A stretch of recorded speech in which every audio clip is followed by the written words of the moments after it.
For my people with coarse hair, what they want to say bad hair, this is bad. This is bad hair, like bad, like oh, it's bad. Not this is bad hair. This is bad hair. Okay, so yeah, my hair is bad.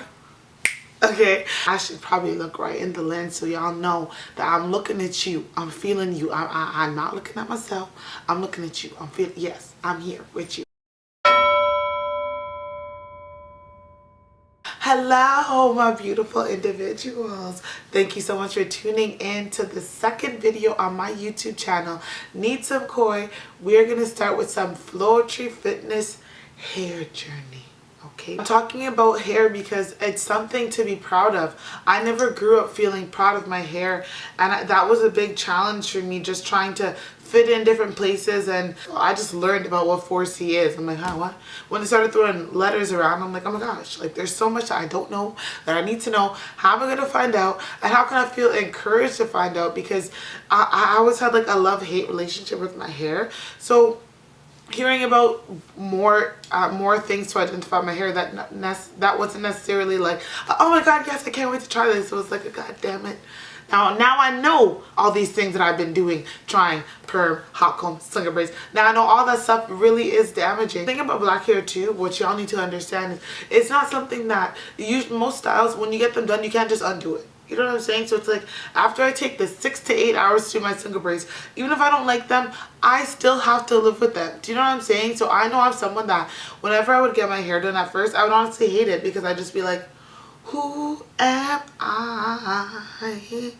For real, black hair is something to be proud of.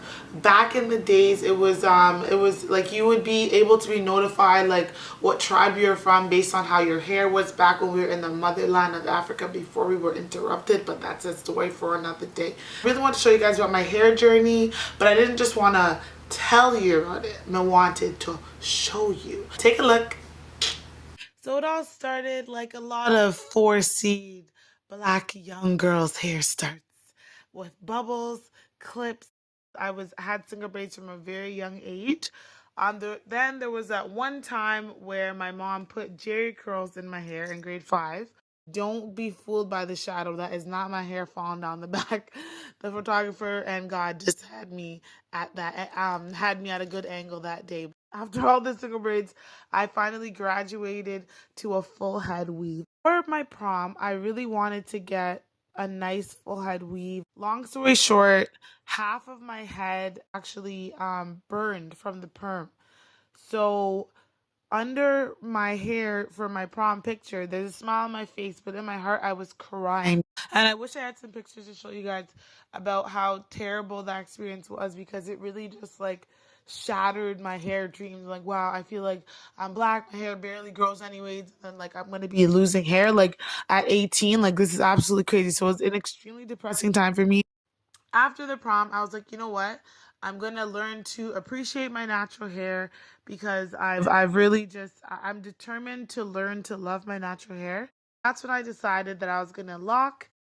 With that being said, I dyed my hair like it was no tomorrow. Like, I was just dyeing for no reason. Like, oh, I'm black. You think I can't handle color? Look at this color. Boom, boom, boom. All that. So it was so bad because I wasn't moisturizing. I wasn't doing any like techniques or steps afterwards. So it was just very bad for what I did to my hair. I just truly damaged my hair. Um, so after the dyeing phase and feeling like, okay, I gotta do something to save my hair, I actually dyed my hair back black, and I started doing some like weekly nurturing, putting oils and trying to do the steams, routines, all of that. Like, my hair actually got really healthy. It was looking great and I was feeling myself. So what do? Of course, I go and I dye my hair again, forgetting what I went through during the first stages of my locks. So that's when I just said, you know what, I don't even care. I'm just going to shave the sides because I know I eventually have to get rid of these locks or start over, but I know that I have to push myself. I just felt like doing something crazy and I want to do something out of the norm. And I'm like, you know what? I never thought I'd be able to cut my hair. Like, literally growing up, one of the like bully names that my sisters used to call me was Baldy, because like my hair, I just always had problems growing my hair. So I'm like, you know what? Look at that. Baldy choosing when to be bald. So I felt like it was like a take back kind of situation. I felt like a badass bitch, not gonna lie, badass bald bitch. I decided to slowly grow my sides, especially wanted to try some styles with my hair growing back because I'm like, whoa, single braids is back. Like I was repping single braids when single braids wasn't even popping. You couldn't do all this knotless, lotless, all these locks, all these like cool things. It was actually during my graduation. That was my first style with my hair connected, and I was actually so happy because that was the moment where I realized, oh my gosh, like as a black woman, I really have to think about my graduation, how my hair is going to be. Like, this really matters. Like, I have to find a style that could still fit the hat, but or do something that will still be able to show my hair. After being able to connect my sides, I'm like, you know what? It's time to let my hair free and stop with the locks and all the braids I'm doing, the faux locks, even though I love them. I was like, I want my locks back, so I'm going to take the plunge and actually get locks. So here are some pictures of me first taking out my braids and washing my hair, and here's some shots of my first looks with my micro locks, which I will explain in another video, the difference between sister locks, traditional locks, and micro locks. But I was just so happy. I felt like I was really able to find myself again, having natural hair. Boom! Yes, I'm back. Cause it was, I was talking so long. That's how you know girls rant. Now I was trying to make it short. If I was able to love my hair from a young age, oh my god, I couldn't imagine how much more confident I'd be. So this is for you young women, older women, middle age. It doesn't matter what your age is actually. As long as if you have hair like me, I want you to be able to love and appreciate it. And even if you don't have hair like me, I want you to even see what we've been going through on this side, because it's not on no commercials yet, because they haven't hired me.